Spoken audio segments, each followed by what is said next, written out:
Ils ne savaient pas ce qu'ils visaient.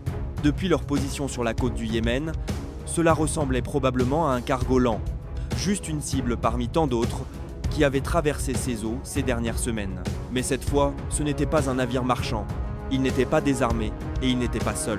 Le point sur le radar était, en réalité, un destroyer lance-missiles opérationnel de la marine américaine. Et lorsque les Houthis ont réalisé à quoi ils avaient affaire, il était déjà trop tard. Cela s'est produit début avril 2025, lors d'une nouvelle vague de frappes de drones et de missiles Houthis, ciblant le trafic maritime en mer Rouge. Les Houthis intensifiaient leur campagne depuis des mois, lançant frappe après frappe depuis l'ouest du Yémen. Ils ont touché des cargos, des pétroliers, et ont même tenté de tirer sur des navires de guerre américains. Mais ce jour-là, ils ont commis une erreur critique. Le navire qu'ils visaient n'était pas un simple transport sans défense. C'était un destroyer de classe Harley Burke, un navire conçu de la quille jusqu'au pont pour survivre à la guerre moderne, équipé de l'un des systèmes de combat les plus avancés jamais installés sur un navire de guerre. Dès que les écrans radars du destroyer ont détecté plusieurs drones entrants, l'équipage est passé à l'action. Les alarmes ont retenti, les postes de combat ont été occupés. En quelques secondes, le navire est passé du mode patrouille à l'état de combat total. Utilisant son système de combat Aegis, le destroyer a verrouillé chaque menace entrante. Des missiles surface-air ont été lancés depuis les cellules de lancement verticales, montant rapidement dans le ciel avant d'intercepter leur cible avec une précision chirurgicale. Ces drones n'avaient aucune chance. Et lorsque certains ont tenté de s'infiltrer à basse altitude, le système Phalanx CIWS, un système d'armes rapprochées tirant des milliers de coups par minute, est entré en action. En moins de 2 minutes, toute la vague avait été neutralisée. Pas un seul drone n'a atteint le navire. Mais cette fois, la réponse ne s'est pas limitée à la défense. Une ligne claire avait été franchie, et la marine américaine était prête à envoyer un message. Depuis un groupe aéronaval positionné dans la mer d'Arabie, des avions ont décollé. Ce n'était pas un vol de patrouille, c'était une opération de représailles ciblée. Les avions de guerre électroniques sont intervenus en premier, brouillant les radars et les systèmes de communication Houthis. Cela a garanti que l'ennemi serait effectivement aveugle à ce qui allait suivre. Ensuite, les chasseurs américains ont lancé des missiles air-sol, détruisant les sites de lancement connus, les tours radars et les zones de stockage d'armes. L'attaque était rapide, précise et dévastatrice. Ce groupe de frappe comprenait l'avion de combat le plus polyvalent et fiable de la marine, le F-Adix-8 Super Hornet. Ces chasseurs embarqués constituent l'épine dorsale de l'aviation navale, capables de décoller directement du pont des porte-avions comme l'USS Dwight D. Eisenhower, les F-Adix-8 peuvent effectuer des missions air-air et air-sol lors d'un même vol.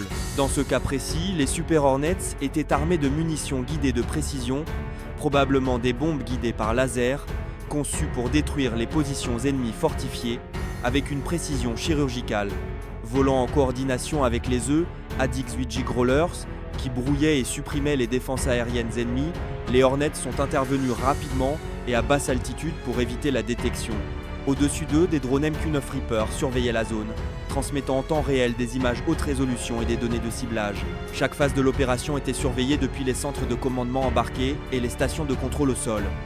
Des explosions secondaires ont confirmé l'efficacité de la frappe. Les dépôts de munitions ont explosé, les entrepôts de drones ont été détruits et les tours radars se sont effondrés.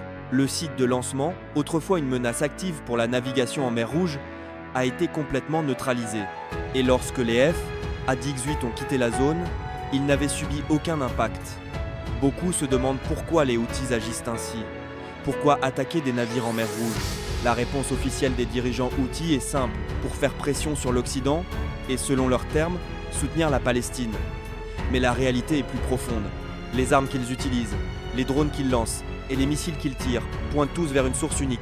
L'Iran, c'est plus qu'un simple conflit local. C'est un jeu de pouvoir régional. L'Iran utilise les Houthis comme force proxy pour tester les défenses américaines, perturber le transport maritime mondial et démontrer sa portée sans s'engager dans une guerre directe. Et les États-Unis le savent. C'est pourquoi la réponse a été ferme, mais mesurée. Les États-Unis ne veulent pas d'une guerre totale au Yémen. Mais ils ne peuvent pas non plus permettre qu'une des voies maritimes les plus importantes du monde devienne une zone de tir libre. Et dans cette partie d'échecs, le F-Adix-8 Super Hornet est l'une des pièces les plus fiables de l'Amérique. Rapide, flexible et brutalement efficace. Alors que le monde voit la guerre dans les gros titres, pour l'équipage d'un destroyer de la marine américaine, elle se mesure en secondes. Dès qu'un objet non identifié apparaît sur le radar, le compte à rebours commence. Les équipages entraînés s'empressent d'évaluer, classifier et, si nécessaire, engager. À bord de l'USS Laboon, actuellement en opération en mer Rouge, ces décisions se prennent en temps réel. Le système Aegis n'hésite pas. Il verrouille automatiquement les cibles, calcule les interceptions en millisecondes et lance des missiles avant que la menace ne s'approche. Il n'y a pas de place pour le doute ni de seconde chance. Qu'il s'agisse d'un drone isolé ou d'un essaim coordonné, chaque réaction doit être rapide, précise et létale. Ce n'est pas seulement la technologie qui est à l'œuvre, c'est la mémoire musculaire, la discipline et une vigilance constante dans l'une des voies navigables les plus contestées au monde. Des navires comme l'USS Carney, l'USS Gravely et l'USS Laboon ont été au centre de ce conflit en cours. Ce ne sont pas de simples patrouilleurs, ce sont des destroyers lourdement armés et équipés de systèmes de poursuite de pointe, de missiles guidés et de canons à tir rapide. Certains ont déjà intercepté plus de 40 drones et missiles depuis le début de cette crise.